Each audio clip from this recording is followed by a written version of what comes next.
Ahora sí. Ahí ya salió. Cuando salí y volví a entrar, me aparecieron varios mensajes de intentos de grabación fallidos. Ahora sí está Sí, grabando. ya Así que bueno, apareció Quique, grabando. Bueno, bárbaro. Bueno, si la magnetización dentro del cuerpo no es uniforme, entonces va a haber variaciones de intensidad y orientación de la magnetización dentro del cuerpo, entonces esta divergencia no tiene por qué ser nula y habrá una cierta carga magnética interna. Y por otro lado, esta integral de superficie se corresponde justamente al cálculo de un potencial a partir de una carga magnética superficial. Una densidad de carga magnética superficial que al multiplicarla por el diferencial de superficie nos da la carga y al dividir por la separación, digamos, entre el punto que se está calculando y donde se encuentra la carga, nos da la contribución al potencial. Lo interesante, digamos, de esta expresión, así formalmente como está, es que si el cuerpo está magnetizado entonces uniformemente, el primer término no está, porque la divergencia es cero, y lo único que contribuye al potencial son las cargas superficiales, o sea, estas cargas que están en los dos extremos del cuerpo magnetizado. Fíjense que, por un lado, el hecho que estén en los extremos se entiende intuitivamente con un gráfico que presenté en la clase anterior, donde las cargas internas se van compensando porque donde termina este dipolo con una carga positiva, empieza este otro con una carga negativa. Entonces, solamente nos quedan las cargas en el extremo de la cadena de dipolos, ¿no? Pero además de esta expresión, uno puede ver que si el producto escalar de n por m es cero, no hay carga, ¿no?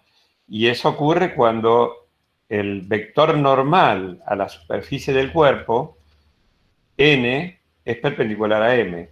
Y eso justamente se satisface mucho mejor en estos lados que en estos extremos, ¿no es cierto? Que en estos extremos el vector n va a ser aproximadamente paralelo a la dirección de la magnetización que tenemos en la proximidad de la superficie.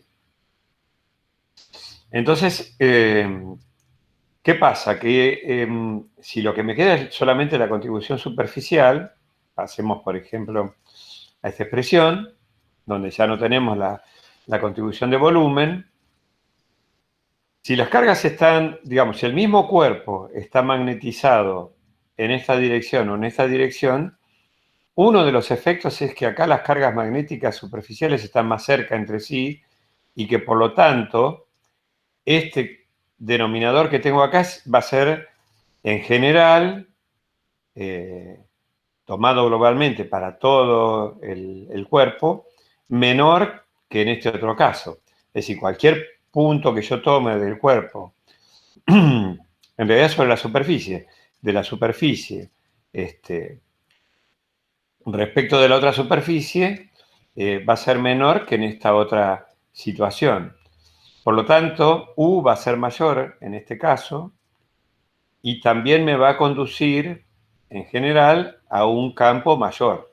O sea que voy a tener un campo desmagnetizante mayor en este caso que en este otro caso. Si además, esto es un monodominio, ¿no? Esto estamos pensando que tenemos un cuerpo magnetizado a saturación que constituye un único dominio. Si además pensamos que tenemos dominios diferentes adentro de este material, por ejemplo, un dominio hacia arriba y otro dominio hacia abajo, podríamos tener más. Las cargas magnéticas de este lado de la separación tienen un signo y del otro lado de la separación tienen un signo opuesto. Entonces, otra vez, digamos, por efecto de la aparición de dominios, también vemos que el campo desmagnetizante resultante que va a resultar va a ser menor ahora por causa de la aparición de dominios. Entonces son dos efectos, ¿no? Por un lado, vemos el efecto de forma. Teniendo una partícula alargada o un cuerpo alargado como el que está pues dibujado acá, magnetizar en la dirección de la menor longitud me va a conducir a un campo desmagnetizante mayor que magnetizar en la dirección de la mayor dimensión. Y si tengo un campo desmagnetizante mayor para un cuerpo magnetizado a saturación, volvamos otra vez para acá, a lo que es la energía magnetostática, lo que nos queda para un cuerpo magnetizado uniformemente y con el campo desmagnetizante también uniforme, vemos que si está magnetizado a saturación, M es siempre el mismo. Si el campo desmagnetizante es menor, entonces el valor absoluto de esta expresión va a ser también menor. Ahora, como M y H tienen direcciones opuestas, este producto escalar es negativo, así que esta energía es positiva. Con este menos que está acá y el menos del producto escalar, esta energía es positiva. Entonces, a menor valor absoluto de campo desmagnetizante, tendré menor valor también de la energía magnetostática. Es decir, va a ser más estable aquella situación con menor valor de campo desmagnetizante, que correspondía justamente a que el cuerpo esté magnetizado a lo largo de su eje principal más largo, ¿no? Bien, vamos a volver a donde estábamos recién. Entonces, bueno, conceptualmente nos tendría que quedar esa idea, ¿no? La energía magnetostática, hasta lo que vimos ahora, es responsable de la aparición de un campo desmagnetizante en el interior del material cuando lo magnetizamos y de la aparición de un campo disperso fuera del material, ¿no? Si el material lo magnetizamos en este sentido, el campo desmagnetizante interno se opone a la magnetización y afuera tenemos un campo disperso. Ese campo disperso le permite a este cuerpo magnetizado interactuar con otros cuerpos magnetizados o con una bobina externa, por ejemplo, detectar su magnetización a través del campo disperso en un sistema de detección, en un sistema de medición. Y el campo desmagnetizante tiene una influencia porque si para lograr este estado completamente magnetizado a saturación tenemos que estar aplicando un campo externo, un campo aplicado en la dirección de M, el campo interno va a estar disminuido por causa de la existencia de este campo desmagnetizante. Bien. Y aparte, bueno, como dijimos recién, también nos revela que hay configuraciones de magnetización uniforme para un cuerpo más estables que otras. Y las más estables son aquellas que corresponden a una longitud mayor del cuerpo en esa dirección de magnetización. El caso típico de la aguja que todos conocemos. Bien.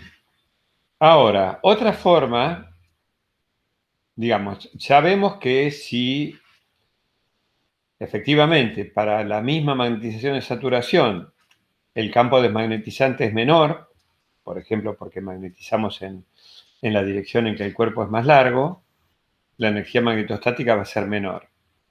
Pero también vemos que este otro factor también puede reducir la energía magnetizante, de la energía magnetostática, ¿no? O sea, si el cuerpo está desmagnetizado, M vale 0. Bueno, no sabemos cuánto va a valer H porque habría que calcularlo, pero M va a ser 0 y por lo tanto la energía magnetostática va a ser 0 también. Y como H siempre se va a oponer a M, en promedio H siempre va a estar opuesto a M dentro del material,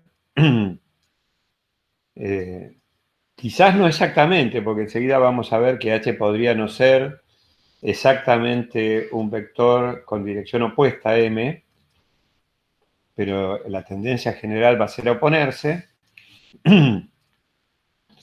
este producto escalar que tenemos acá va a ser negativo.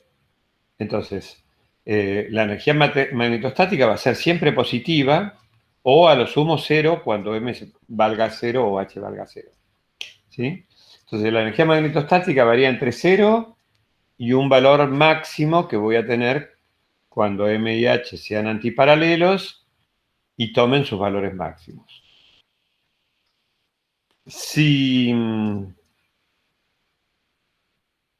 tiene con imanes, como estos que tengo acá en la mano ahora,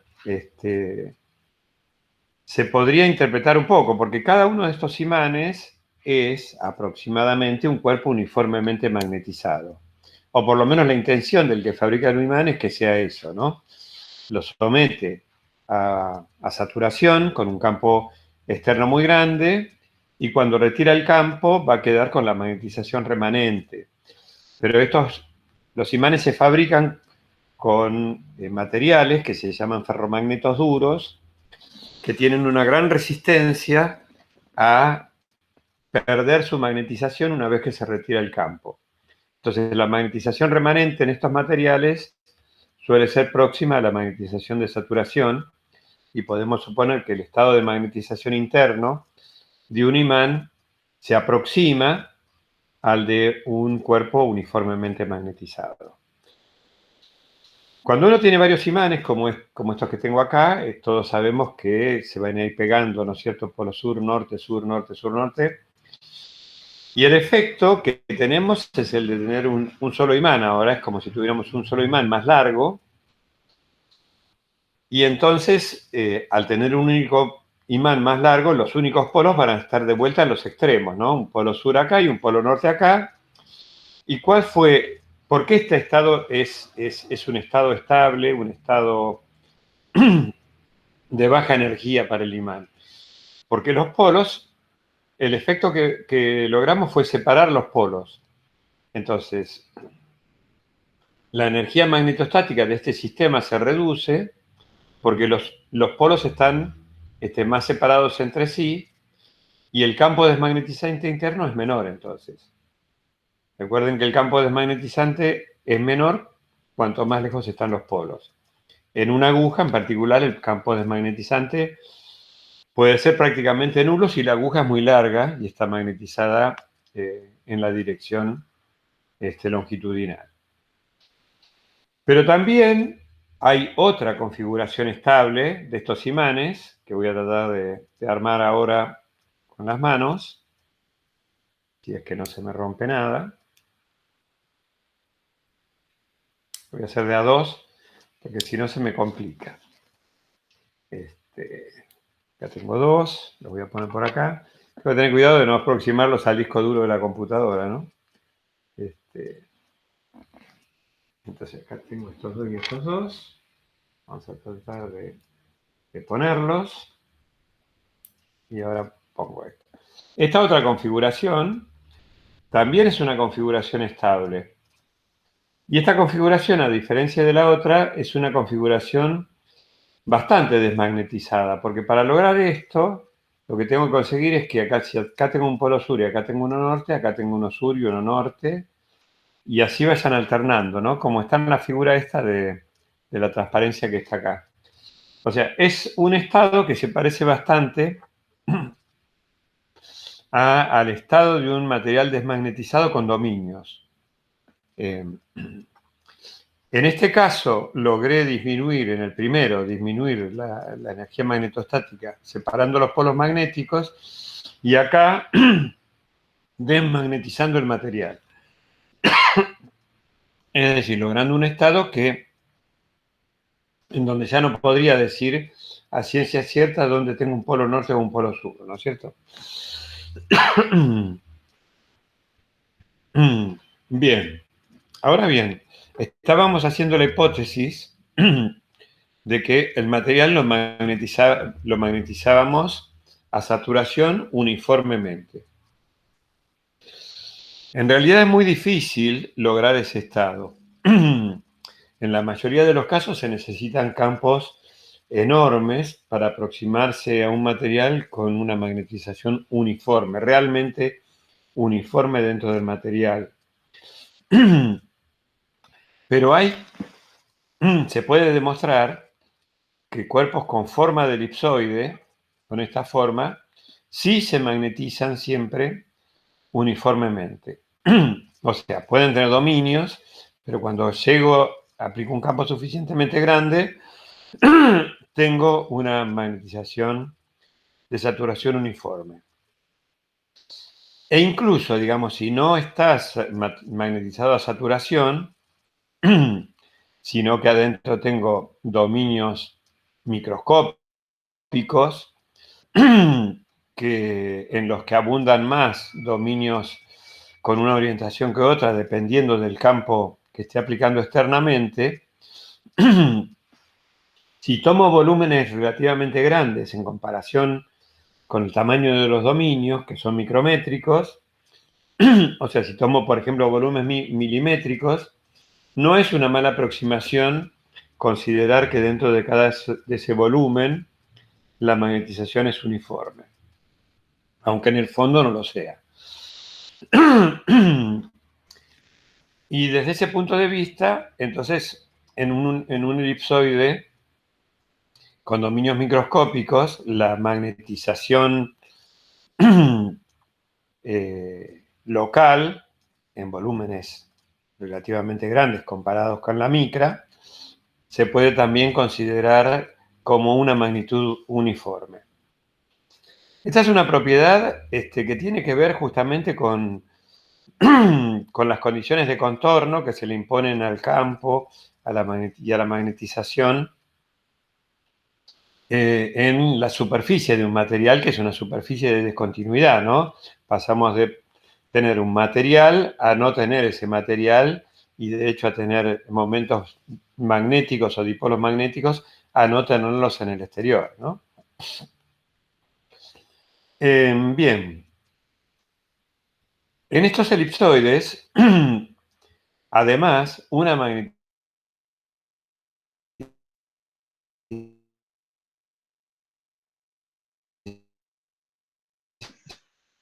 Quique, te perdimos un poco.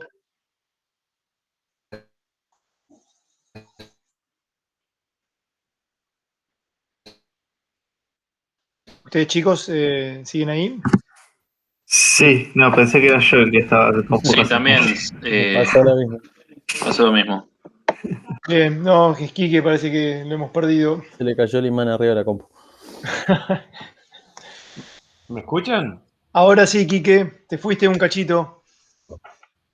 Hola, ¿ahora estoy? Sí, perfectamente. Bueno, bien. Entonces, no, lo que estaba diciendo es que en estos cuerpos con forma elipsoidal, si M es uniforme, H también es uniforme. Eso es un teorema que se puede demostrar, está más allá del enfoque del curso, pero es un teorema demostrable. Entonces, si uno aplica una magnetización en una dirección principal, digamos, lo que tendríamos sería que el campo desmagnetizante sería uno de estos términos de este vector que está acá, ¿no? Si está magnetizado en una dirección arbitraria, bueno, pero lo estoy observando en una dirección principal, o sea, mi análisis lo hago en un sistema de referencia que corresponda a estos ejes, entonces lo que voy a tener es un campo desmagnetizante que va a tener una componente X, una componente Y, una componente Z, del mismo modo que la magnetización también tiene una componente X y Z porque está apuntando en una dirección arbitraria. Si magnetizo solamente en la dirección X, me va a quedar nada más que un campo desmagnetizante en la dirección X que va a tener esta componente. Y lo mismo para si magnetizo en la dirección Y o en la dirección Z.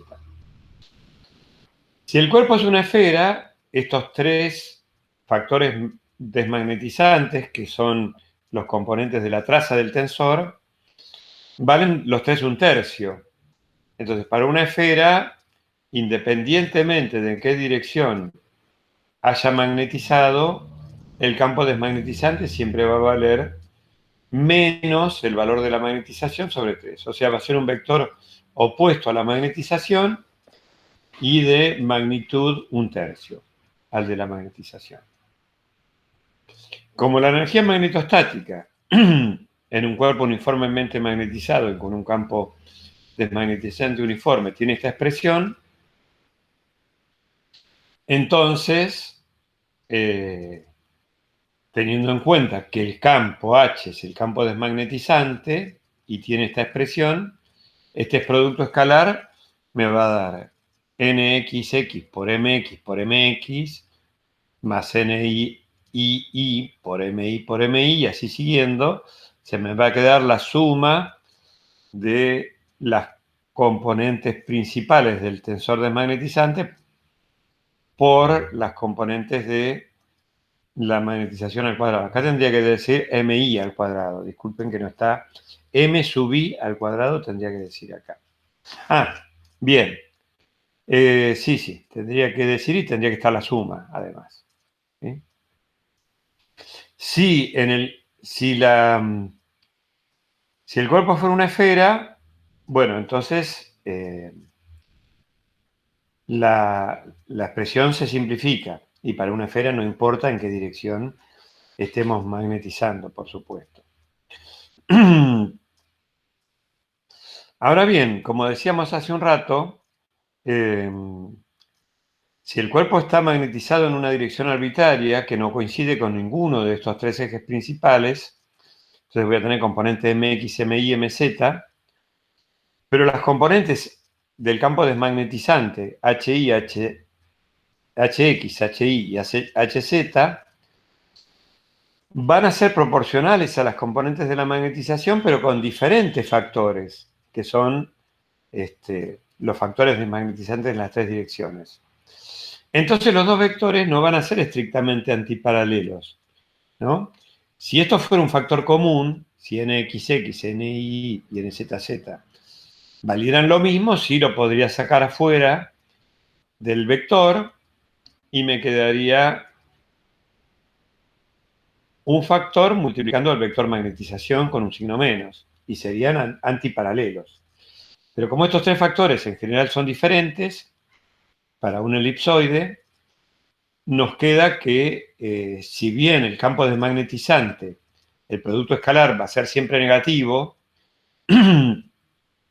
porque se va a aproximar a la dirección opuesta al del vector magnetización, no va a ser exactamente antiparalelo, ¿no? En una esfera eso no ocurre. En una esfera siempre el vector desmagnetizante, el campo desmagnetizante va a ser opuesto a la magnetización y en una esfera, bueno, tenemos isotropía completa, ¿no es cierto?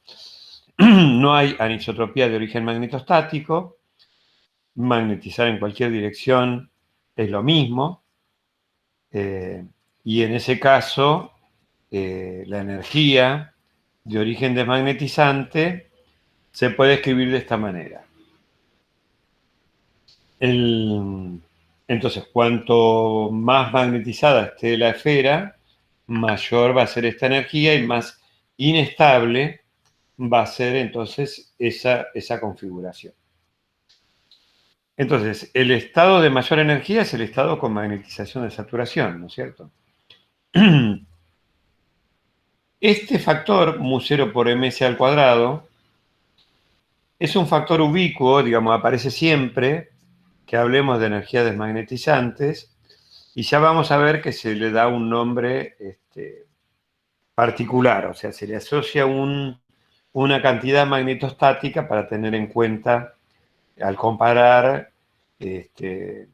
magnitudes de diferentes energías que contribuyen al estado de un cuerpo magnetizado, ¿no? Si queremos comparar la energía de intercambio con la energía magnetostática, con la energía de anisotropía, las diferentes contribuciones, bueno, mu0 por ms al cuadrado es un parámetro a tener en cuenta de referencia. Bien. A ver si les quería decir algo más respecto de esto.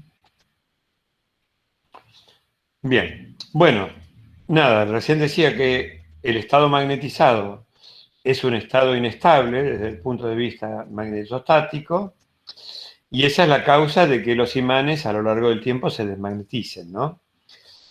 Cualquier perturbación sobre un imán que produzca un cambio en su estructura magnética interna, los cambios que va a producir van a ser siempre en el sentido de reducir la magnetización global de ese imán. Entonces, con el tiempo se va a desmagnetizar. Bien. Ahora, hay un problema también que es cómo se calculan estos tensores desmagnetizantes, ¿no? Porque una vez que uno los tiene, conociendo la magnetización, puede conocer cuál es el campo desmagnetizante interno en el material. Para algunos casos se han desarrollado expresiones compactas, relativamente simples. Por ejemplo, para un elipsoide prolado, que es el elipsoide que se parece a una pelota de rugby, se define un parámetro. Supongamos que es un elipsoide de revolución, es decir, donde tenemos un eje principal más largo y los ejes perpendiculares A y B son iguales entre sí, ¿no? Para ese caso, se define un parámetro C sobre A, que tiene un nombre que ahora en este momento no me sale, pero seguramente me va a salir, la excentricidad, ahora me salió del elipsoide. A partir de ese parámetro se define otro parámetro y el el factor desmagnetizante en la dirección longitudinal, NZ, se puede calcular entonces en función de este parámetro seda y este parámetro P, ¿no? A través de esta expresión. Como con calcular NZ es suficiente, porque como es un elipsoide de revolución y las tres componentes de la tasa del tensor desmagnetizante tienen que sumar a 1, es decir, Nx más Ni más Nz tienen que sumar a 1, conociendo Nz como Nx es igual a Ni, puedo calcular Nx o Ni a través de esta expresión. En esta expresión, que ustedes creo que la van a tener que usar en la práctica, cuando P tiende a infinito, que sería cuando el elipsoide se hace infinitamente largo y se va convirtiendo en una aguja, Nz tiende a 0, es decir, el factor desmagnetizante en la dirección longitudinal se hace 0 y los factores perpendiculares, como la suma tiene que valer 1, tienen que valer 1/2 cada uno. Entonces, si tengo una aguja muy larga, el factor desmagnetizante es nulo, y aunque esté magnetizada a saturación, el campo desmagnetizante en esa dirección va a ser 0, porque va a ser Nz, que es 0, por M, ¿no? Entonces me va a dar 0. Es lo que ya medio habíamos intuido a partir de esa interpretación con las cargas magnéticas. Si el elipsoide es un elipsoide oblado, es decir, que se parece a una oblea, en el sentido de que es aplanado, es como una especie de disco o de pelota aplastada, la expresión es un poco distinta, pero está basada en los mismos parámetros. Solamente que tengan cuidado porque acá lo que mantenemos es que los ejes más largos se llaman C y el más corto se llama A, ¿no? Pero el eje de simetría principal antes era C y ahora es A. Tengamos cuidado. Pero bueno, se vuelve a definir la excentricidad. Fíjese que acá al principio, en la parte de arriba, la excentricidad siempre varía 1 o más de 1, y acá siempre vale, también, uno más de uno. Discúlpenme, pensé que era al revés.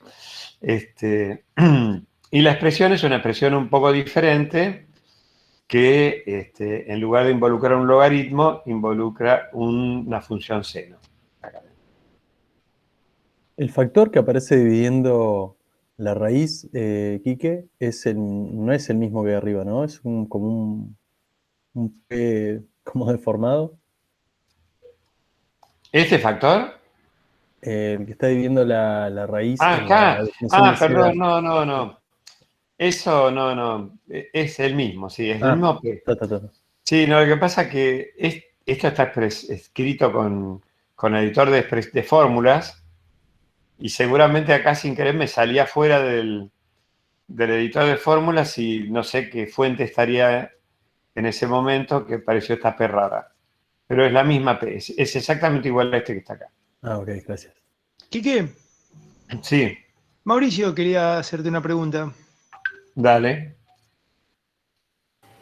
Buenos días, profe Kiki, profe y compañeros. No, era la diapositiva anterior y era más por curiosidad. Usted hablaba de que ese campo desmagnetizante finalmente es el encargado de hacer que un material magnético pierda el magnetismo con el pasar del tiempo, ¿cierto? Pero Sí. si la magnetización siempre, entre la magnetización y este campo desmagnetizante indiferencial, siempre va a quedar una remanencia. Entonces, ¿por qué se va a perder esa remanencia? Eso no me quedó muy claro, eso es una curiosidad. ¿Por qué se va a perder la finalmente el campo remanencia?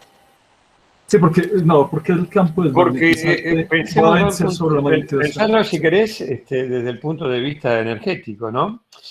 Uno sabe, digamos, que el sistema físico va a tender, si se lo permiten, a los estados de menor energía, ¿no es cierto? Si hay cierta energía térmica, bueno, podrá, a través de la energía libre, podrá explorar también otros estados de mayor energía. Pero el estado más estable es el estado de menor energía. Y vos fíjate que el estado de menor energía es el estado con m igual 0, porque la energía, bueno, este es el caso de una esfera, pero vale para cualquier otro sistema. La energía magnetostática es siempre positiva y cuanto mayor sea la magnetización del material, mayor es la energía magnetostática.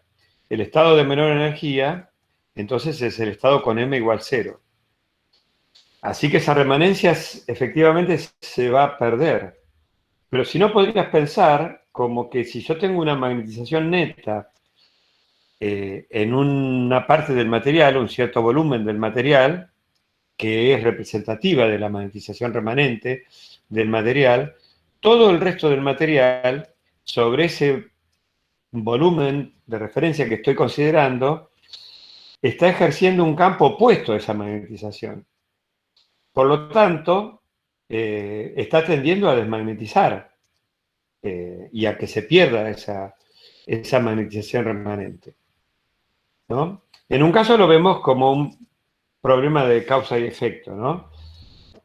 Un campo desmagnetizante que induce la pérdida de magnetización.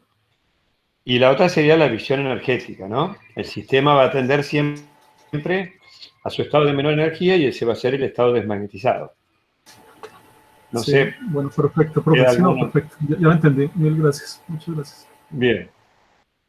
Bueno, entonces esto lo van a usar en la práctica y de hecho van a verificar también, que no es complejo, que cuando tanto el elipsoide poblado o el oblado tienden a la esfera, que es cuando C tiende al valor de A, C y A son iguales, estos factores desmagnetizantes todos tienden a valer 1/3. Quique, te hago una pregunta. Hola, no pude saludar, estaba con los chicos, perdón. ¿Qué decís? ¿Qué tal? Quique, y entonces en una aguja que tiene en la dirección de la mayor longitud, ¿no? Que no tiene un campo desmagnetizante, ¿cómo llega al equilibrio en ese caso? En esa dirección. Bueno, ¿O está queda buena la magnetizado? pregunta. Está muy linda la pregunta. Lo que puedo ir escuchando. Parece que se quedaría magnetizada, ¿no? Siempre, Sí, sí. digamos. El tema es que siempre hay un pequeño campo desmagnetizante porque la aguja infinita no la vas a hacer nunca, Claro, es ¿no? verdad. Claro, entonces siempre un poquito hay de campo desmagnetizante. Está bien, Pero sí que va a ser un sistema muchísimo más estable y va a permanecer magnetizado durante mucho tiempo. está bien. Está bien, Sí, gracias, sí. Quique. No, no hay por qué. Bien. Entonces, si no tenemos elipsoides de revolución, o no de revolución, elipsoides en general, de los cuales la esfera es un caso particular, normalmente no vamos a tener cuerpos magnetizados uniformemente, porque se requieren campos extremadamente grandes para lograr eso, y además tampoco vamos a tener campos desmagnetizantes uniformes adentro. Solamente en el caso de un elipsoide con una magnetización uniforme, el campo desmagnetizante es uniforme. En cualquier otro cuerpo, con cualquier otra forma, no lo es. Sin embargo, aún cuerpos con otras formas tienen propiedades de simetría, y entonces, si tuviéramos, por ejemplo, un cubo y lo quisiéramos magnetizar en la dirección X, supongamos que sea esta dirección, va a ser igualmente fácil o difícil a magnetizarlo en la dirección Y o en la dirección Z, porque el cubo no tiene ninguna diferencia fundamental en ninguna de esas tres direcciones, ¿no? O sea, tiene esa operación de simetría, ¿no?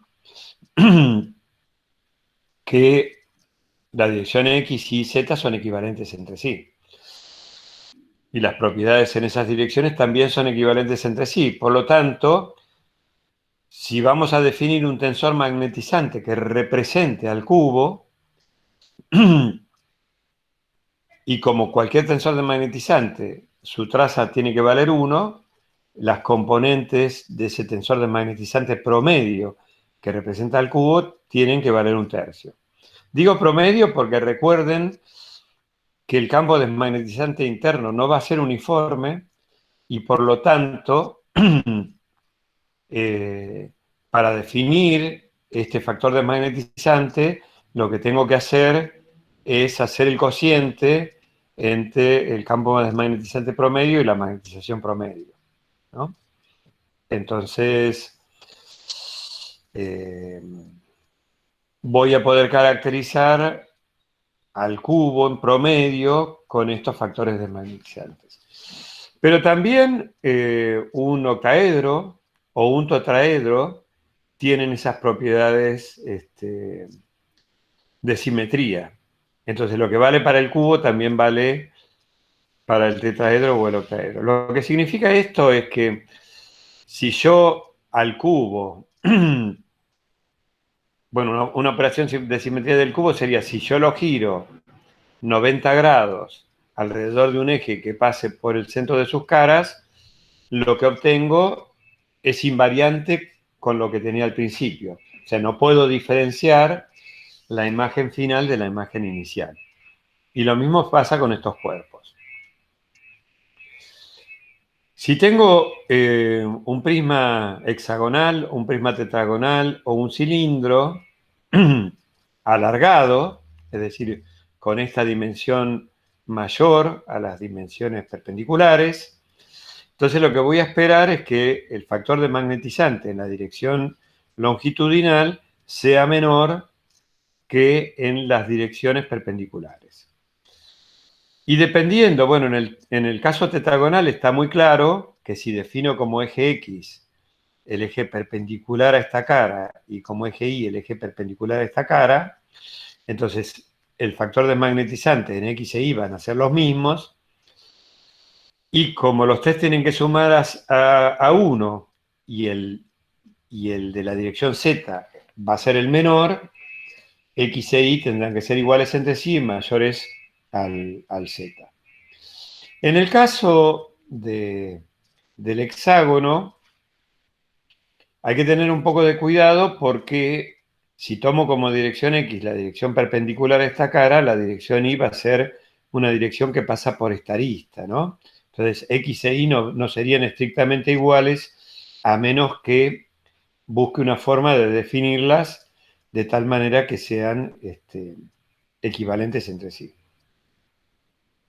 Pero en términos generales, uno puede, muchas veces, si la diferencia entre Z, las propiedades en el eje Z y en el plano XY son muy diferentes, puede hacer caso omiso de las diferencias entre X e Y, pero no siempre. Y si uno tuviera, digamos, el caso de estas mismas figuras, pero achatadas, por ejemplo, un prisma hexagonal o un prisma tetragonal o un cilindro achatado que se parece más a un disco ahora, o esto. Entonces, bueno, esta relación de desigualdad se invertiría simplemente. Y si uno llegara, digamos, al caso típico de una película delgada, en donde el espesor de la película es mucho menor, por ejemplo, una película con espesor de algunos nanómetros o 100 nanómetros, pero con dimensiones laterales del orden de los milímetros a veces, evidentemente se da que la dirección Z es muchísimo, la dimensión en la dirección Z es muchísimo menor que en las direcciones X e Y, y entonces lo que pasa es que los factores desmagnetizantes son prácticamente nulos en las direcciones X e Y y aproximadamente casi 1 en la dirección Z. Entonces, por causas de origen magnetostático, resulta mucho más difícil magnetizar una película delgada en la dirección perpendicular a la película que en el plano de la película.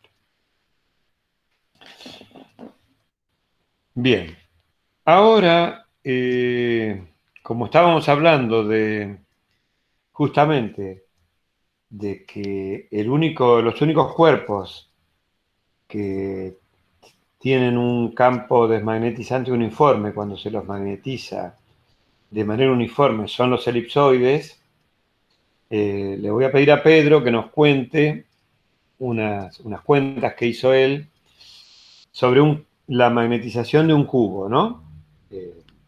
Así que, Pedro, si querés contarlo, no sé si vos tenés tus propias transparencias o querés usar esta. No, usemos esas. Tengo esta y después esta te muestro así nomás. Bien. Estas, bueno, creo que vos las conoces bien, así que... Sí. Bien, dale. Bueno, esto está hecho con un software libre que está, digamos, referenciado en ese artículo que está ahí debajo del nombre, en esa revista. Es un código que se llama MacPlib, está escrito en Python, y es realmente de uso muy sencillo, y básicamente lo que hace el programa es calcular campos magnéticos en el espacio en presencia de diferentes objetos, ¿no? Estos objetos pueden ser cuerpos magnetizados a saturación de diferente forma, ¿no? Puede ser en forma de una forma tridimensional, puede ser de un prisma, pueden ser también una esfera, puede ser un cilindro, hay como diferentes formas en las cuales uno puede definir, bueno, cuáles van a ser sus dimensiones y en qué orientación uno los quiere colocar y cuál es la magnetización de saturación que tiene el mismo. Y también contempla la posibilidad de incorporar espiras con corrientes, ¿no? Entonces ahí uno podría simular bobinas y demás. La característica que lo hace singular a este programa es que la estrategia es a través de la resolución de expresiones analíticas, digamos. ellos se basan en varias aproximaciones analíticas para estos campos. Esas soluciones las tienen cargadas en el software. Y bueno, luego digamos, aplicando el principio de superposición, van sumando las contribuciones al campo en cada punto del espacio por los diferentes objetos que uno digamos, quiso poner en el arreglo. Y bueno, de esa manera uno obtiene como salida del programa el campo magnético. Bueno, entonces en este caso, yo le hice unas modificaciones en su momento al programa para que represente, además del campo B, ¿no? Poder obtener el valor de H y el valor de M, ¿no? Y eso no era sencillo porque, perdón, al revés, era sencillo porque, bueno, la aproximación que utiliza este programa es pensar que uno tiene una magnetización uniforme dentro de la muestra, ¿no? Entonces, bueno, es algo conocido y que entonces para obtener H, si uno ya tiene B y sabe cuáles son estas características de M, basta con hacer una resta para obtener H. Bueno, acá en particular lo que hicimos fue aplicarlo para lo que entendemos, partículas cúbicas, ¿no? Uno de los chicos a los cuales dirijo, Juan Orozco, sintetiza unos nanocubos muy lindos. Y bueno, acá con esto queríamos estudiar un poco cómo eran los arreglos que podían tener estos cubos en presencia de sus propias interacciones o en presencia de un campo externo, ¿no? Entonces, la imagen de arriba, podemos ver un cubo magnetizado en la dirección 1, 0, 0, eso lo vemos en la gráfica de arriba a la derecha, ¿no? Donde tenemos una magnetización que vale 0 y por eso vemos un color azul fuera del cubo y adentro del cubo vale un valor, digamos, de 1000 y en la dirección 1, 0, 0, ¿no? Entonces esas son esas rayas que se ven así horizontales y en el medio hay como unas flechitas que no sé si llegan a distinguir, ¿no? Y bueno, y el programa entonces calcula el campo B y con mi modificación el campo H en el espacio, ¿no? Ahí ustedes pueden ver, digamos, en el campo H, como adentro de la muestra, adentro del cubo, el campo H va de derecha a izquierda, ¿no? Se opone a la dirección de la magnetización. Eso, digamos, se ve en la figura de arriba a la izquierda, donde estamos representando H, ¿no? Bueno, en la imagen de abajo, ahora el cálculo está planteado para una dirección, digamos, de magnetización 1, 1, 1. Y bueno, otra vez en la imagen de cómo es H, está, digamos, oponiéndose a la dirección de la magnetización. Bueno, acá, digamos, tal vez, supongo que es bastante intuitivo, pero por ahí no hice referencia a que, no me he dado cuenta de prender la cámara, los colores representan intensidades, ¿no? Y las direcciones están representadas por las flechas, ¿no? Entonces uno, en cualquier punto del espacio que se quiera situar, bueno, se fija qué color, digamos, tiene, eso le asigna un valor de intensidad, y si uno quiere ver la dirección, bueno, se fija en esas flechas que están ahí representadas. A ver, Quique, pasamos a la Perdón, siguiente. Discúlpame, pero Sí, no pasa nada. Sí, perfecto, pasamos a la siguiente. Dale. Si querés te muteas un cachito y yo sigo solo. Sí, voy a intentar, lo que pasa es que no podía. Ahora, Dale. Dale, no hay problema. Bueno, uno puede, digamos, ahora tratar de determinar un valor de factor de magnetizante. Cuando uno habla de un factor de magnetizante, puede, digamos, utilizar dos definiciones, ¿no? Una que es un valor medio en toda la muestra y otra que es en un plano de la misma, en el plano mitad. Uno, el que toma esta situación del plano mitad es lo que se llama el factor desmagnetizante balístico, y el otro, el que, digamos, considera un promedio en todo el volumen de la muestra, es el que se llama magnetométrico, ¿no? A ver, acá qué es lo que está pasando. Uno al no tener, digamos, en este caso, una forma elíptica de muestra, estrictamente no va a poder, digamos, encontrarse con un valor desmagnetizante o de campo desmagnetizante que sea uniforme en toda la muestra. Entonces, localmente, a pesar de que uno tenga una magnetización a priori uniforme, localmente ese campo desmagnetizante va a ser diferente punto a punto. Entonces no queda otra que definir un valor medio. Y bueno, hay diferentes estrategias para eso, y están también muy vinculadas con cuál va a ser la técnica de medida que uno va a estar poniendo en juego, ¿no? Bueno, en principio, de esa amplitud de opciones que tenemos, se destacan estos dos que les decía. Uno que hace un promedio sobre toda la muestra, es el que yo en particular utilizo más habitualmente, que es el magnetométrico, pero también es importante conocer el balístico o fluximétrico, que es el que toma un promedio, pero solo en el plano mitad de la muestra, ¿no? No sé, Quique, si hay una filmina más o... No, se termina acá. Bien, que solo quiero para hacer un comentario, Quique, entonces adicional, Dale. aunque no tengamos la filmina, solo para contarles a los chicos para qué nosotros utilizamos esto, ¿no? Por aquí, Quique, si podemos volver a la filmina anterior. Bueno, en estas partículas que fabrica Juan, ¿no?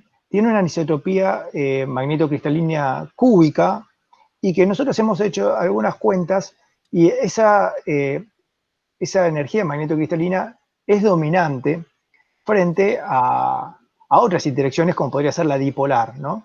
Entonces, si yo le pongo a un cubo en particular, le pongo otro cubo al lado, bueno, además de considerar para ver dónde está magnetizado, todavía en ausencia de campo, además de pensar en su energía magnetocristalina, tengo que pensar en su energía dipolar. Y la cuenta que vemos es que va a ser dominante la energía magnetocristalina, es decir, que el cubo siempre va a estar magnetizado en alguna de sus diagonales, ¿no? Ahora lo que pasa es que uno, bueno, podría elegir en principio 4 diagonales para magnetizar un cubo, y la pregunta es, bueno, el cubo al lado, ¿cómo va a estar magnetizado respecto al anterior? En una diagonal paralela, en una diagonal que forma un ángulo de 90 grados, bueno, ahí uno puede, digamos... Pedro, no ¿sí? sé si mencionaste que se hacen cadenas de cubos. ¿Mencionaste eso o no? No, todavía no, estaba mencionando el caso de tener 2 perdón, cubos. como Nada hablabas más. de cubo de al lado, pensé que tal vez te estaba refiriendo. Mencioné solo 2 cubos. Bueno, y en la realidad es que, bueno, cuando nosotros hacemos medidas TEM, nos encontramos que en realidad no son ni 1 ni 2, sino son cadenas de cubos, ¿no? Bueno, entonces ahí la pregunta viene, bueno, ¿cómo se arregla la magnetización? Porque yo, respetando que en cada cubo esté en la diagonal, puedo tener diferentes arreglos. Por ejemplo, si me llegan a ver a mí en la cámara, podría tener, bueno, todos magnetizados en esta diagonal. El de abajo en esta diagonal, el de arriba en la misma diagonal, paralelo, y así. O una especie de zigzag, siempre en la diagonal en los cubos, pero de manera alternada. Y así, si lo piensan ustedes, hay 2 o 3 diferentes tipos de arreglos. Y bueno, la pregunta era, ¿cuál era energéticamente más favorable, ¿no? Entonces, bueno, lo que hicimos fue, en este programa, cargar esa cadena de cubos, disponer nosotros algún arreglo para esa magnetización, pedirle, bueno, ahora calculame el campo B, calculame el campo H, y calculamos la energía magnetostática para esa configuración. Y ese número lo guardamos. Ahora dijimos, bueno, ahora prueba esta otra configuración. Proponíamos una diferente. Bueno, ahora calculame la energía asociada a esta configuración. Entonces luego uno después puede comparar las energías de esas diferentes configuraciones y entonces determinar cuál es la energéticamente más favorable, ¿no? Y entonces ahí poder aprender un poquito de cuál es el arreglo, respetando que estén en las diagonales, cuál es el arreglo, digamos, que minimiza esa energía. Bueno, ese era el espíritu, digamos, con el cual, bueno, nos involucramos en este programa. Este programa, además de tener ese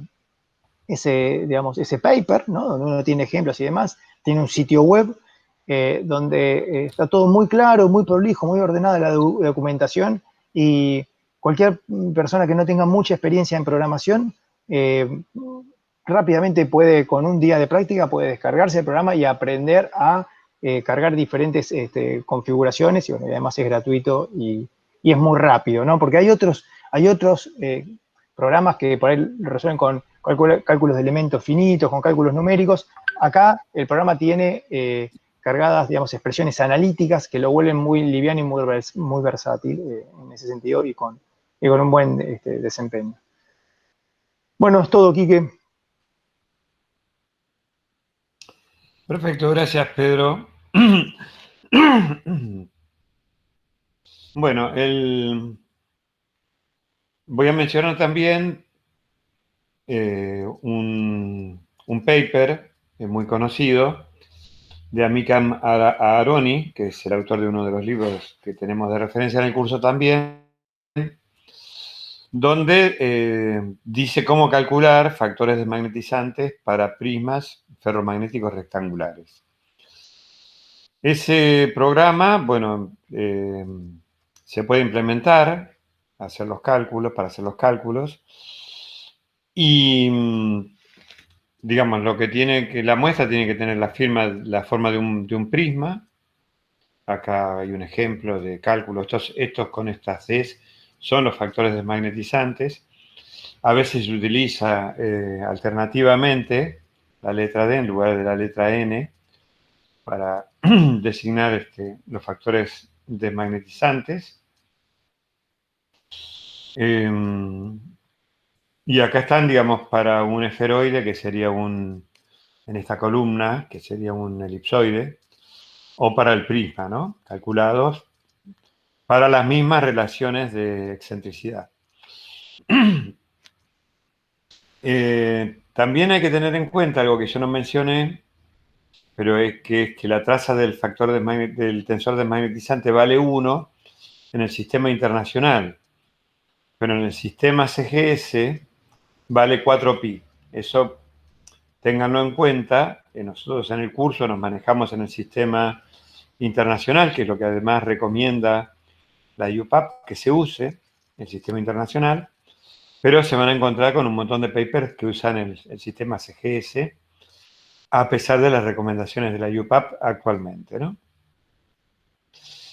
Bien, este método de Aharoni está implementado en un sitio web, o sea que si ustedes van a este link,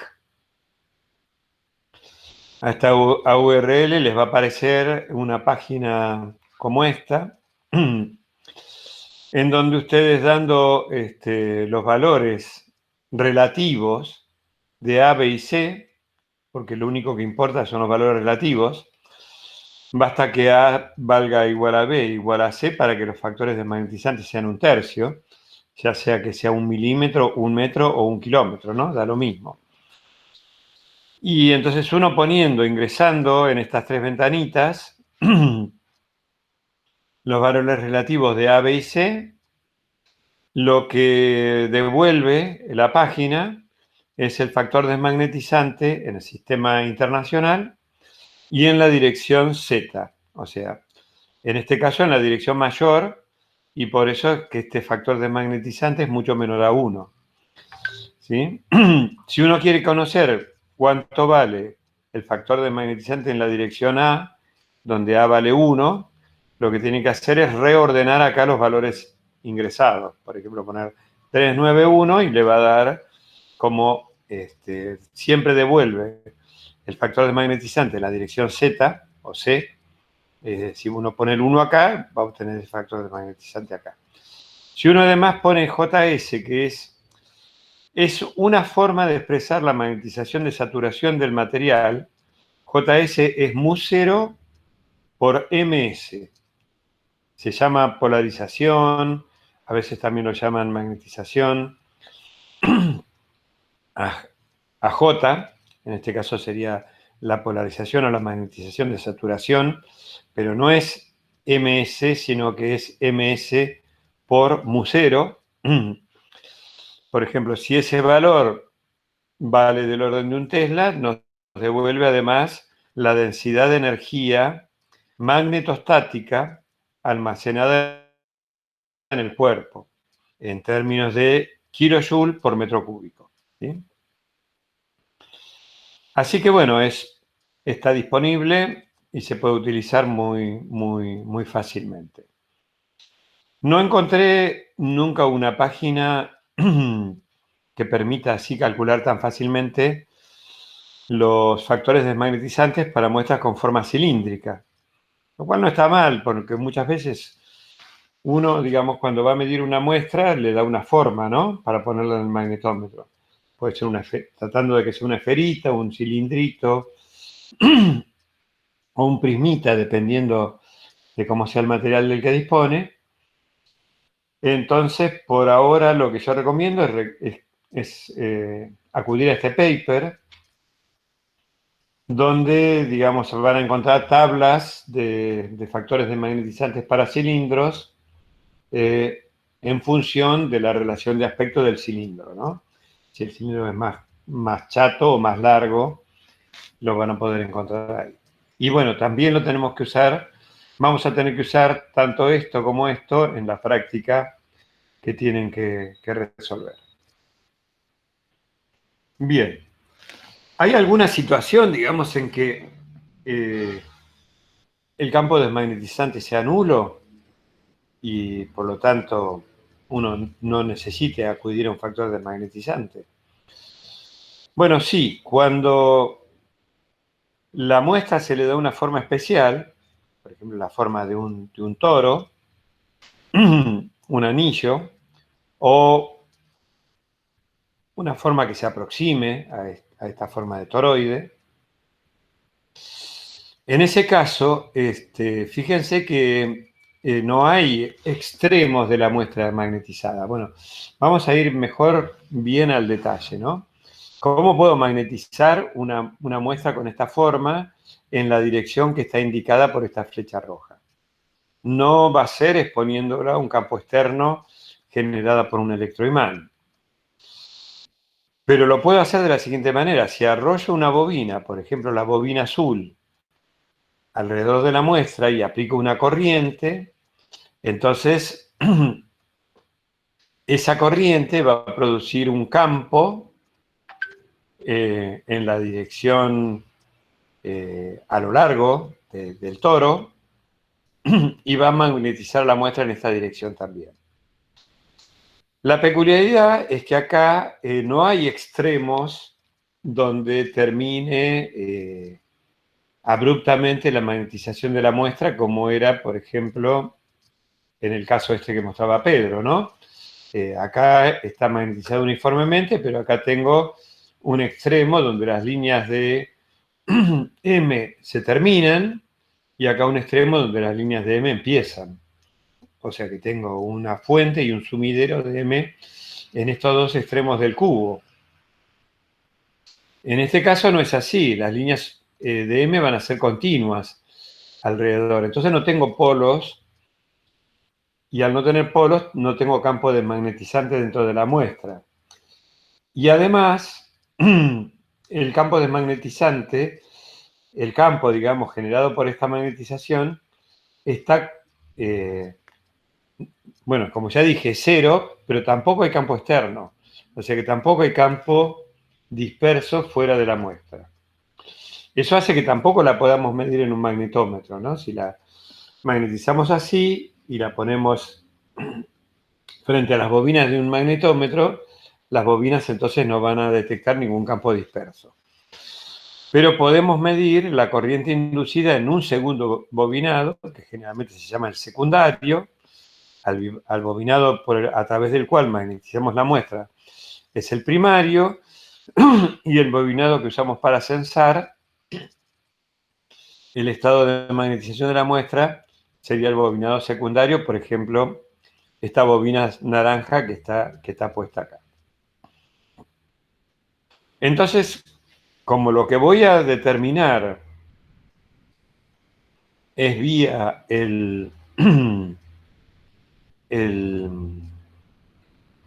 la inducción magnética, o sea, voy a inducir una corriente en el secundario a través de la magnetización o las variaciones de magnetización que produzca en la muestra, mediante el primario, y voy a medir, lo que voy a obtener si volvemos a las primeras clases, lástima que no lo puse por acá, lo que voy a obtener de ese ejercicio es el campo de inducción B. O sea que lo que voy a medir, una vez que convierta a partir de esas corrientes, calcule el valor de B, lo que voy a obtener en función del campo aplicado, que va a ser un campo aplicado con la bobina azul, lo que voy a obtener es una respuesta que es la inducción magnética, que como es proporcional tanto a M como a H, cuando llega a la saturación, B va a seguir aumentando porque H aumenta, ¿sí? O sea, a través de este factor mu0, el aumento de H va a producir una región donde voy a tener una recta dependiente positiva. Pero bueno, se puede recuperar M a partir de ahí, o mu0 por M, que es lo que está representado acá, y esa sí va a ser una función que va a tender a saturar a medida que aumente el campo. Bien, entonces esta es una situación de medición particularmente interesante, porque al no estar el campo desmagnetizante, no solamente, digamos, tengo que recurrir a esta forma de medición, sino que además el campo que yo aplico es el campo que hay dentro de la muestra, ¿no? No tengo que hacer ninguna corrección por campo desmagnetizante para averiguar cuál es el campo real que está el campo efectivo que está magnetizando la muestra. En el caso de un magnetómetro, ya vemos que la situación es bien diferente, porque la muestra la tengo entre los polos de un electroimán, que es la parte central del magnetómetro. En esa parte las líneas de campo son aproximadamente paralelas entre sí.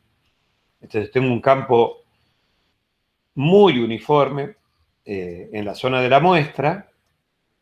La muestra se va a magnetizar, pero como sí va a haber polos en la superficie de la muestra, voy a tener un campo desmagnetizante en el interior de la muestra, ¿no es cierto?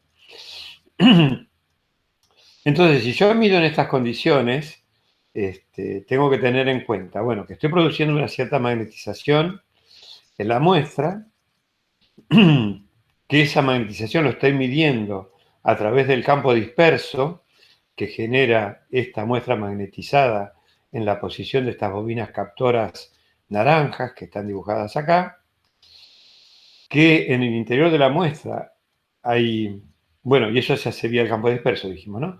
Que en el interior de la muestra hay un campo desmagnetizante que se opone a la magnetización, y acá tenemos que ser cuidadosos, digamos, de poner la muestra de tal manera que el campo esté aplicado en una de las direcciones principales que correspondan a la forma que le demos a la muestra. Es decir, siempre que sea posible, no conviene que la muestra tenga una forma arbitraria cualquiera, sino que la muestra tenga una forma definida, tipo prisma, tipo cilindro, tipo esfera, en la cual yo pueda rápidamente ubicar cuáles son las direcciones principales y ubicar la muestra en lo posible, a menos de que quiera hacer otra cosa, con el campo aplicado en una de esas direcciones principales. Entonces, si conozco el factor desmagnetizante en esa dirección principal, voy a poder calcular el campo desmagnetizante y voy a poder calcular el campo efectivo que hay dentro de la muestra como el campo desmagnetizante menos el factor desmagnetizante por la magnetización. Como la magnetización la mido, voy a poder calcular este campo desmagnetizante si conozco N.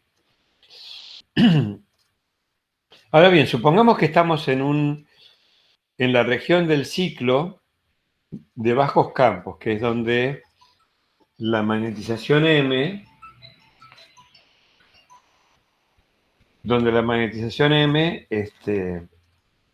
es una función casi lineal, ¿no? Y que corta al eje de campos cerca del origen.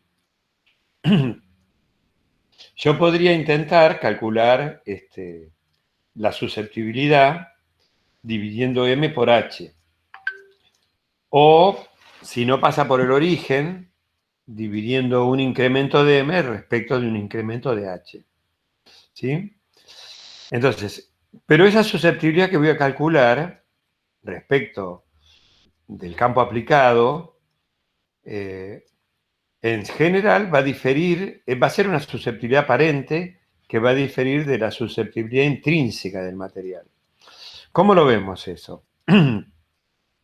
Si divido M por H, por el campo aplicado, y a partir de esta expresión obtengo el campo aplicado como el campo efectivo más N por M, puedo pasar a este segundo término, y ahora dividiendo arriba y abajo por HE,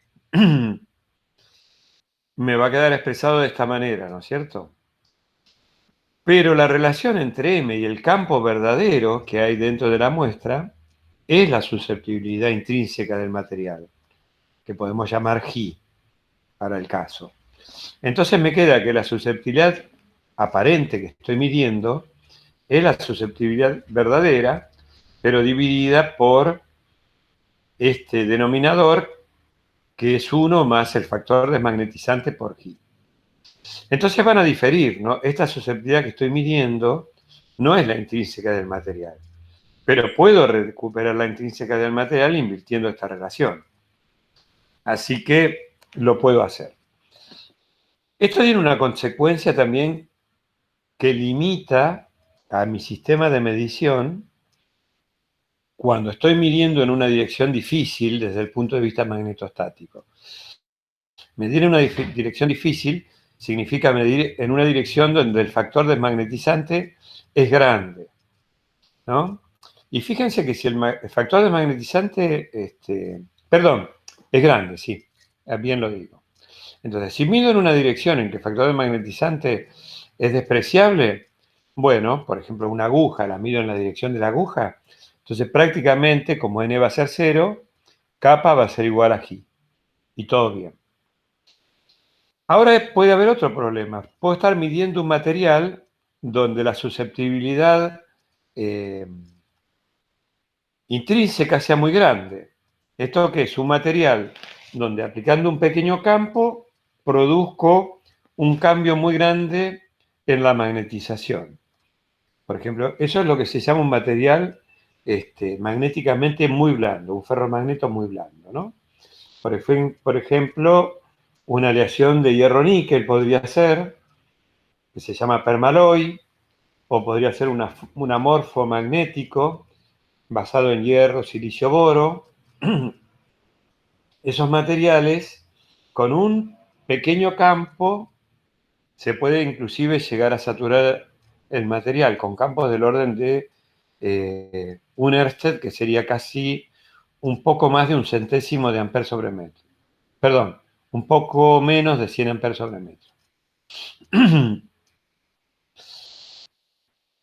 Esas susceptibilidades son las susceptibilidades, recuerden que es el cociente entre dos cantidades que tienen las mismas unidades, M y H se miden los dos en amperes sobre metro, así que son cantidades adimensionales. En esos materiales esas susceptibilidades pueden valer 10 a la quinta, por ejemplo, valores enormes. Entonces fíjense que si yo quiero medir un material con una susceptibilidad muy grande, en el denominador, acá, n es un número que está entre 0 y 1, pero G podría valer 100.000. Entonces, basta que n valga 0,5, por ejemplo, para que este término del denominador sea muchísimo más grande que este lo pueda despreciar, cancelar G arriba y abajo, y entonces el kappa que voy a estar midiendo para un material con una susceptibilidad muy grande va a ser la inversa del factor desmagnetizante, 1 sobre n. Esto pone una limitación muy grande. Si yo quiero medir un material con una susceptibilidad intrínseca muy grande en una dirección donde n es apreciable, lo que voy a estar midiendo en realidad va a ser 1 sobre n.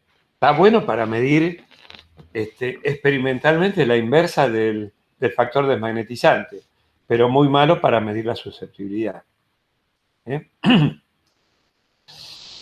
Bien, entonces son cuestiones en las cuales hay que tener un poco de cuidado.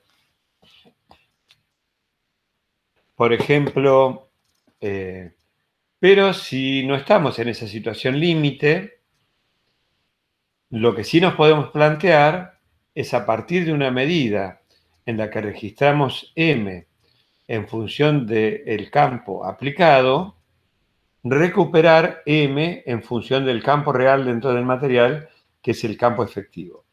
¿Cómo lo haríamos? Bueno, aplicamos H, medimos M, aplicamos H, medimos M. Entonces obtenemos la curva roja, que está acá. Tenemos esta tabla con estas dos columnas.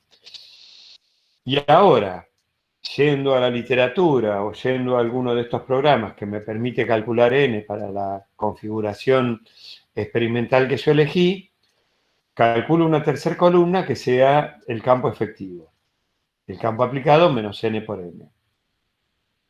Ahora entonces tengo la columna de campos efectivos y la columna de M's, que sería la columna de campos verdaderos dentro del material versus M, y puedo entonces representar un resultado intrínseco del material, un resultado que no depende de la forma de la muestra, sino de las propiedades intrínsecas del material, que sería la expresión corregida, que es haber representado M en función de HE. Bien. Bueno, estamos ya cerca del final. Creo que faltan 20 minutos todavía o algo así. Sí, 18 minutos. Bueno, voy a contarles un poquito, voy a avanzar un poquito más, porque son muchos minutos. Entonces, vamos a enfocarnos ahora en un trozo de material con una forma determinada, magnetizado a saturación, o en configuraciones magnéticas que involucren 2 dominios o 4 dominios con diferentes estructuras. En el caso que el material esté magnetizado a saturación, bueno, claramente tengo un polo norte en este extremo y un polo sur en este otro extremo. Este polo norte va a ser una fuente de campo magnético, tanto del campo disperso que está afuera, como del campo desmagnetizante que está dentro del material, ¿no es cierto?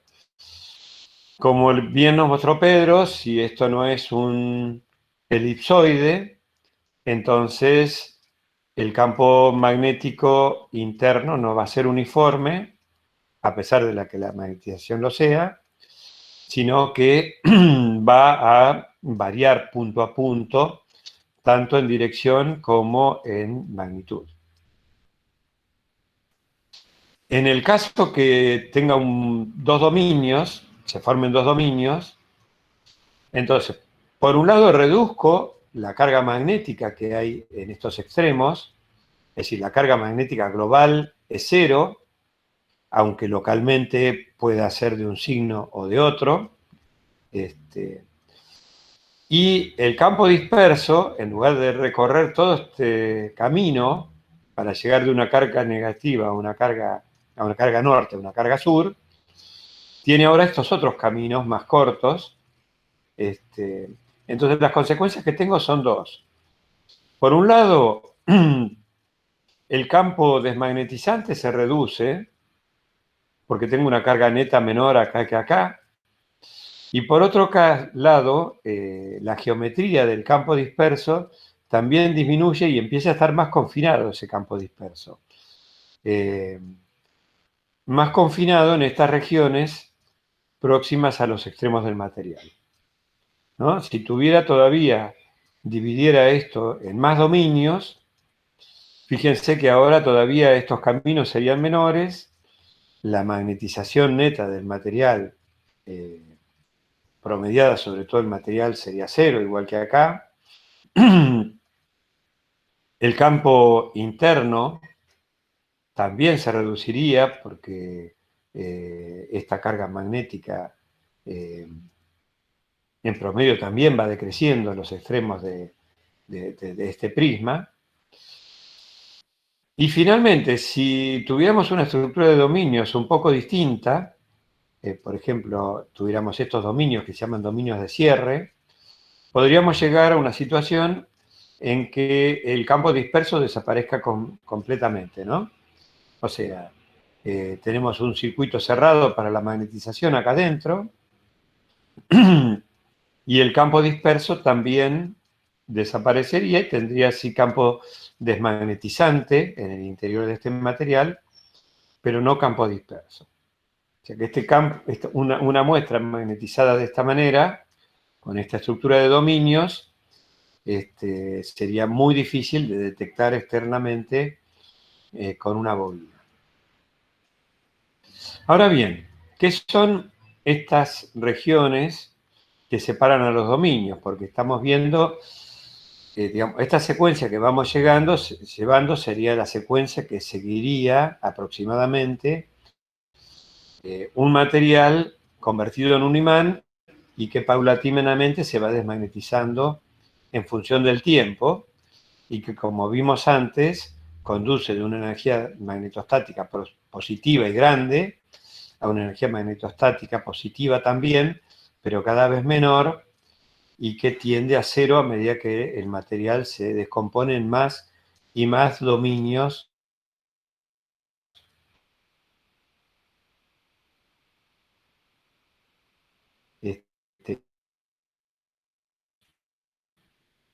esta superficie, que es en este caso, o cualquiera de los dominios, y no sabemos qué estructura tiene, ¿no es cierto? Pero en general vamos a ver que es una región de transición que puede pasar, por ejemplo, en una pared de dominio donde la magnetización pasa de estar apuntando hacia arriba a estar apuntando hacia abajo, puede pasar a través de una pared que se llama pared de Bloch. En la pared de Bloch tenemos este tipo de variación de la magnetización, vale decir, si acá la magnetización, no sé si me están viendo, apunta en esta dirección y acá apunta en esta, en la parte intermedia, la magnetización, a medida que voy recorriendo la pared, el momento magnético lo que va haciendo es se va apartando de la dirección que tenía, pero siempre perpendicular al camino que voy recorriendo. Eso es lo que se llama una pared de Bloch. ¿Sí?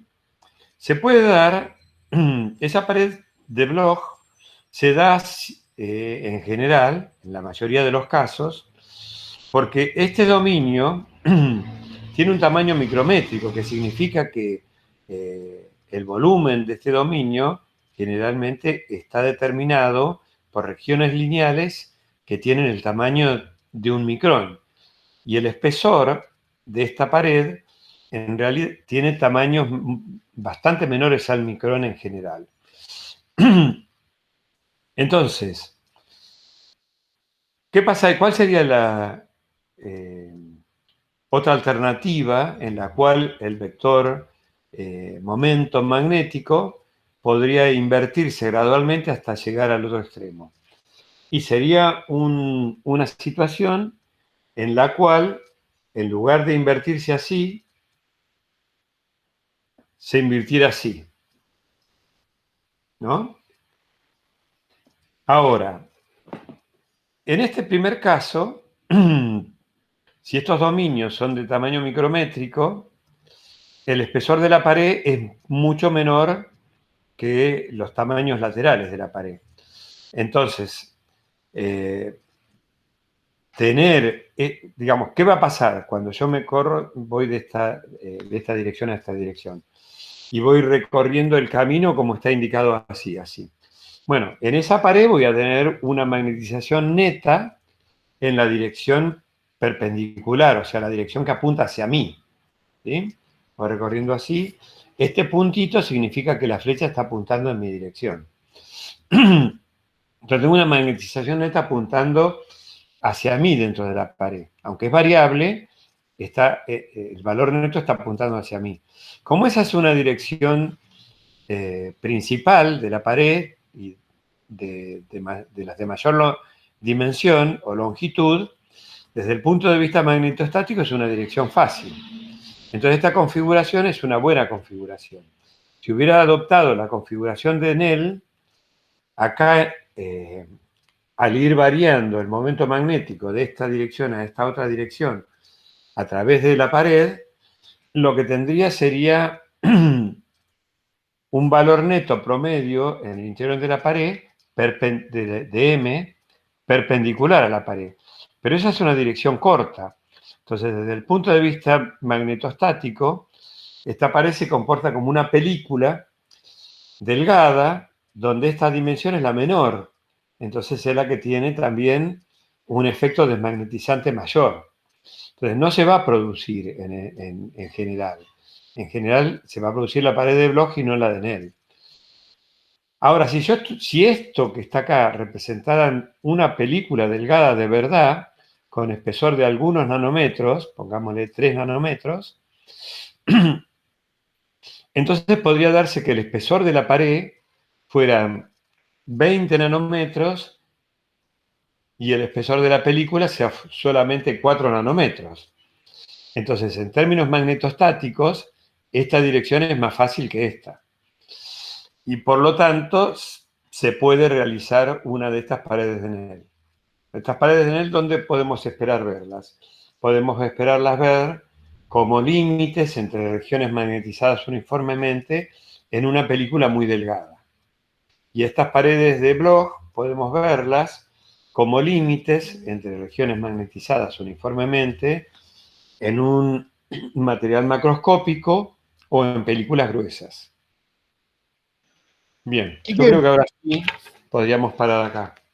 Sí, me parece bien. Y además tenemos una pregunta de Mauricio. Bien.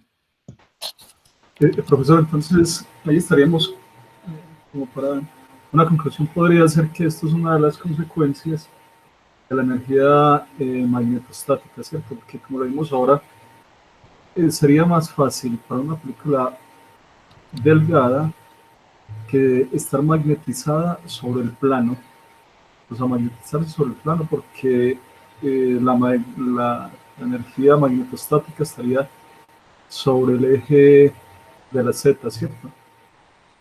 Claro, en una película delgada, como vos bien decís, desde el punto de vista magnetostático, la dirección fácil es el plano, ¿no? Cualquier dirección en el plano sería una dirección fácil. Y perpendicular al plano, difícil. Ahora, la película, supuestamente, por ejemplo, en este caso, se puede extender mucho hacia la derecha y mucho hacia la izquierda. Pero la pared tiene un ancho finito, ¿no? Entonces, esa pared podría tener un ancho, por ejemplo, de 10 o de 100 nanómetros, y la película tener solamente un ancho de 4 o 5 nanómetros. Entonces, si ahora miro nada más que esta región, la región de la interfaz, de la parte de la pared de dominio, esa región en sí misma la puedo interpretar ahora como un objeto, ¿no? Como un objeto donde la dirección, el tamaño menor está en esta dirección, el tamaño mayor está en esta dirección y el tamaño intermedio está en esta. Ese objeto es un objeto de transición, donde la magnetización está transicionando de esta dirección a esta. Y le conviene hacerlo de esta manera y no de esta, porque esta dimensión es mayor que esta. No sé si se entiende, ¿no? Es porque es una película delgada, pero además, en esa película delgada, lo que estamos centrando nuestra atención en esta interfaz, ¿no? Que es la pared de dominio. Sí, sí, claro. ¿Sí? Este espesor es muy chiquito comparado con el ancho de la pared. La pared, ponele, son 100 nanómetros y estos son 4 nanómetros. Bueno, pues la pared es 25 veces más grande que el ancho. Sí. En un material en bulk, la pared podría seguir siendo de 100 nanómetros, pero esta dimensión ser del orden de los micrones. Entonces las relaciones se invierten. El ancho de la pared es menor que este otro tamaño y conviene que se realice la pared de Bloch para satisfacer una menor energía magnetostática. Profesor, entonces aquí en la pared de Bloch, la inversión de la magnetización estaría fuera del plano, ¿cierto? Mientras que en el otro estaría dentro del plano, la película delgada. Claro, fuera de este plano que Sí. tenemos acá arriba, ¿no? Que es un plano Sí. de observación nada más. Y ahí entonces se favorece lo que conoce como esquirmiones. Podrían darse esos estados.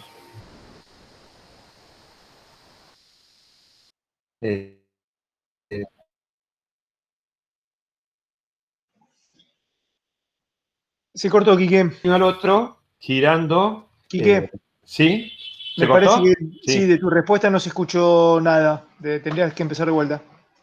Ah, bueno, perdón. Estamos mal, ¿no?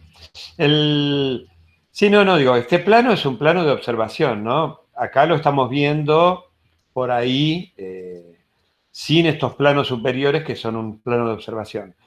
No necesariamente este plano de arriba significa que es un plano real. Está puesto para que podamos observar mejor la estructura del material. Pero efectivamente, si uno tiene, digamos, un material en bulk y esta pared, digamos, las dimensiones de esta pared, tanto vertical como en profundidad, son muy grandes en comparación con el ancho de la pared, evidentemente, haciendo rotar la magnetización de esta manera o de esta otra manera, la mantenemos siempre orientada en las direcciones en las cuales esta pared tiene sus dimensiones mayores. Y por lo tanto, desde el punto de vista magnetostático, son situaciones de baja energía magnetostática. Si nosotros hubiéramos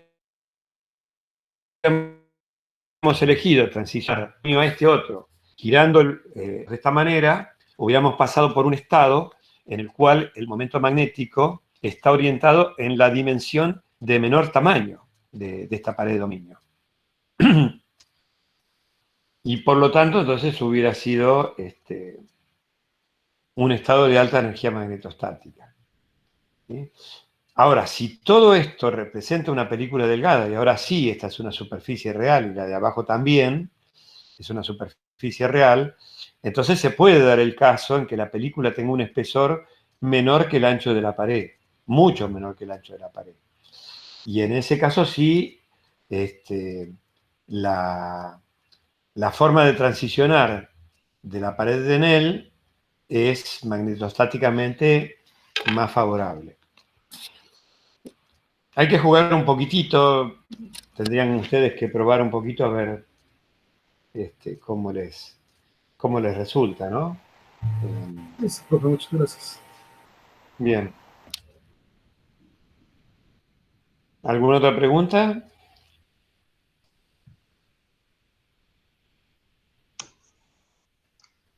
Puede ser de la clase de hoy, también puede ser de la guía, alguien que se haya sumado a la mitad de la clase. Digamos, lo que puede quedar como resumen de acá es que en un material desmagnetizado vamos a tener dominios magnéticos, ¿no? En general, muchos dominios magnéticos.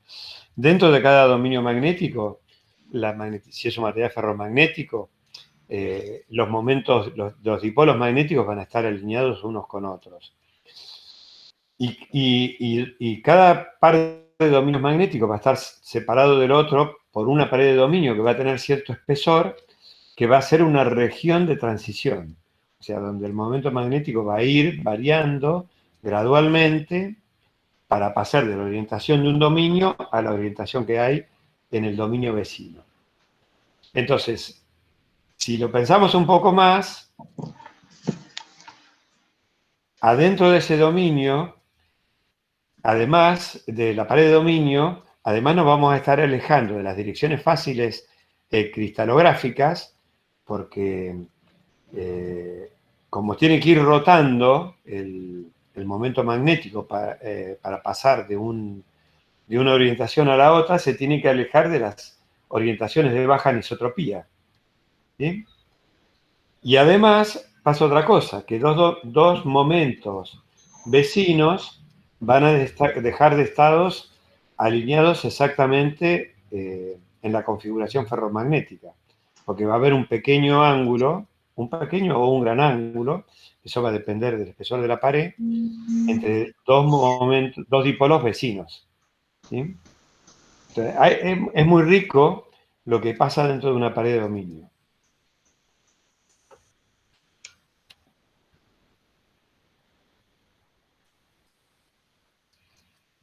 Bien. Bueno, si no hay más preguntas. Quedaron cansados, me parece. ¿Juliano? ¿Ninguna? No, Quique, por ahí no. Bien. Perfecto. Bueno, entonces creo que algunas cosas de la práctica tal vez las puedan hacer. Tendría que revisarla, pero a ver, me fijo